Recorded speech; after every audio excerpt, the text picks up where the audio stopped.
Hi everyone.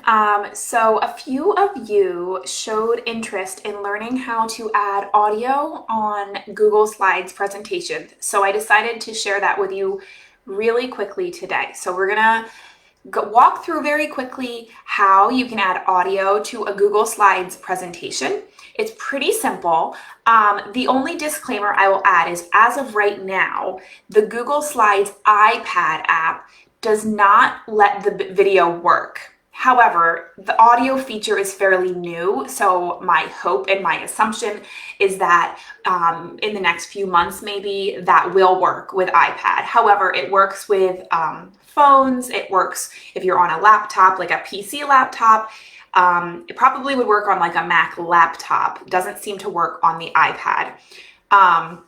But I'm going to show you exactly what to do. So the first thing you're going to want to do is you're going to want to record your audio. I highly recommend using this app or this program, I guess, which I have here called Audacity. And I can share a link in the comments later to that. It's very simple and it's free. You can just download it right to your computer. So I already went ahead and recorded the audio I'm adding audio to this slide right here that's going to read these instructions. Now you can add audio for whatever reason you wanted to. It could be to read text on the page to your students. It could just be if you wanted to give them more information. It's totally up to you. So I already recorded the audio. How to play. Click on a number and go to. And what I'm going to do now is I'm going to save it as an MP3. So I'm actually going to go to export and then export as MP3. And I'm going to just save it on my desktop. I'm going to put, let's see, roll story directions. Okay, so that's saved. Now, so I've saved my audio. That's the first thing. Then I'm going to go to my Google Drive, and you might want to make a folder specifically for audio, but I'm going to go hit new, file upload.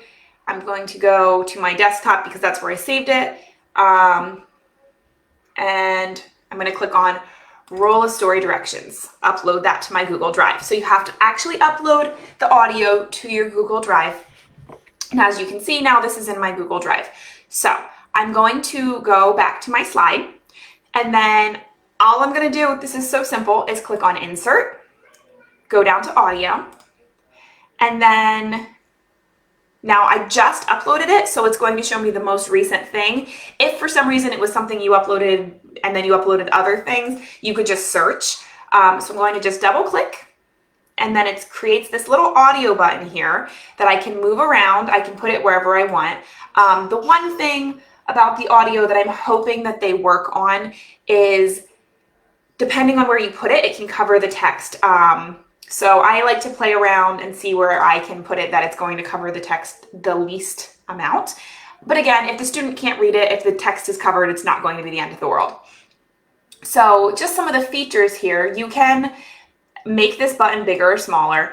I find that leaving it at the size it is the best, because if it's too small, it's kind of hard for them to tap on it with their fingers if they're using something that they're using a touch screen. So here we go. When they want to go to play it now, you hover over it and you just hit play. How to play. Click on a number and go to the slide. So it'll just read it to them. And there are things you can do to format it. I typically, when I'm doing Google Slides activities, typically my students or the people who would be using it would be using it in edit mode like it is right now. But if you were making a presentation, say you wanted to give them a presentation on parts of speech and you wanted to have it automatically read it to them or automatically speak over the pictures you have, you can have it play automatically when you go to that slide. And you can have it stop when the slide changes. You can make the audio loop if for some reason you wanted them to hear it over and over again. So there's a few options here. You can make the volume higher or lower. I think I typically keep the volume whatever it has, and I haven't had an issue. You can actually change the color of your button if you want to get fancy. If I wanted to make it blue for some reason, you can add a shadow.